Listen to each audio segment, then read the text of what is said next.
നവകേരള survey റദ്ദാക്കിയ കേരള ഹൈക്കോടതി വിധിക്കെതിരായ ഹർജി അടിയന്തരമായി പരിഗണിക്കണമെന്ന് കേരളം ഇന്ന് സുപ്രീം കോടതിയിൽ ആവശ്യപ്പെടും. ഇക്കാര്യം ആവശ്യപ്പെട്ട് സംസ്ഥാന സർക്കാർ അഭിഭാഷകൻ ഇന്ന് സുപ്രീം കോടതിക്ക് കത്ത് നൽകും.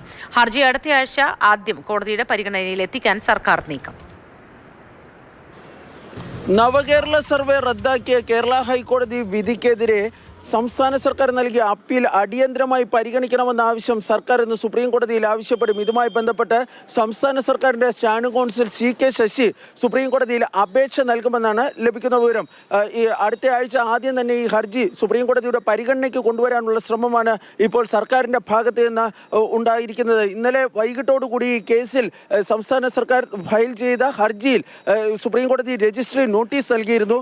ഈ സർവേ ഏതാണ്ട് അവസാനിക്കാൻ ഇനി വളരെ കുറച്ച് ദിവസങ്ങളേ ഉള്ളൂ. അതുകൊണ്ട് തന്നെ കോടതി ഇക്കാര്യത്തിൽ അടിയന്തരമായ ഒരു തീർപ്പ് കൽപ്പിക്കണമെന്നാണ് കേരളം ആവശ്യപ്പെടുന്നത്. ഈ സാഹചര്യത്തിലാണ് കേരള ഹൈക്കോടതി ഉത്തരവ് അടിയന്തരമായി സ്റ്റേ ചെയ്യണമെന്ന ആവശ്യം സുപ്രീം കോടതി അടുത്ത ആഴ്ച ആദ്യമെങ്കിലും പരിഗണിപ്പിക്കുവാൻ വേണ്ടി സംസ്ഥാന സർക്കാരിൻ്റെ ഭാഗത്ത് നിന്ന് ശ്രമം ആരംഭിച്ചിട്ടുള്ളത്. സംസ്ഥാന സർക്കാരിന് വേണ്ടി ഈ കേസിൽ ഭരണഘടനാ വിദഗ്ധർ ഹാജരാകുമെന്നാണ് ലഭിക്കുന്ന വിവരം. കാരണം സർക്കാർ ഈ വിഷയത്തെ വലിയൊരു ഭരണഘടനാ വിഷയമായിട്ടാണ് കരുതുന്നത്. കാരണം ഇതിൽ നോട്ടീസ് അയക്കുകയും പിന്നീട് ഇടക്കാല ഉത്തരവ് വൈകുകയും ഒക്കെ ചെയ്യുകയാണെങ്കിൽ ഈ സർവേയുടെ ഭാവി തന്നെ അവതാളത്തിലാകുന്ന ഒരു സാഹചര്യം ഉണ്ടാകും. അതുകൊണ്ട് തന്നെ ഈ ഇടക്കാല ഉത്തരവ് വേഗത്തിൽ നേടുന്നതിനുള്ള നടപടികൾ സർക്കാരിൻ്റെ ഭാഗത്ത് നിന്ന് ആരംഭിച്ചിട്ടുണ്ട്. അതിൻ്റെ ഭാഗമായിട്ടാണ് ഇന്ന് സുപ്രീം കോടതി രജിസ്ട്രിക്ക് ഈ അടിയന്തരമായി പരിഗണിക്കണമെന്ന ആവശ്യം ഉന്നയിച്ചുകൊണ്ടുള്ള ഒരു അപേക്ഷ നൽകുവാൻ വേണ്ടി സർക്കാർ ഇപ്പോൾ ആലോചിക്കുന്നത്. ഇതിനിടെ ഈ കേസിൽ കഴിഞ്ഞ ദിവസം ഈ യൂത്ത് കോൺഗ്രസ് നേതാക്കൾ, അതായത് കേരള ഹൈക്കോടതി ഹർജി നൽകിയിരുന്നവർ തടസ്സ ഹർജി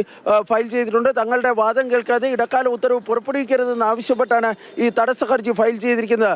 നവകേരള സർവേയുമായി ബന്ധപ്പെട്ട ഹർജികൾ അടുത്ത തിങ്കളാഴ്ചയോ വരുന്ന തിങ്കളാഴ്ചയോ ചൊവ്വാഴ്ചയോ സുപ്രീം കോടതിയുടെ പരിഗണനയ്ക്ക് വരാനാണ് സാധ്യത.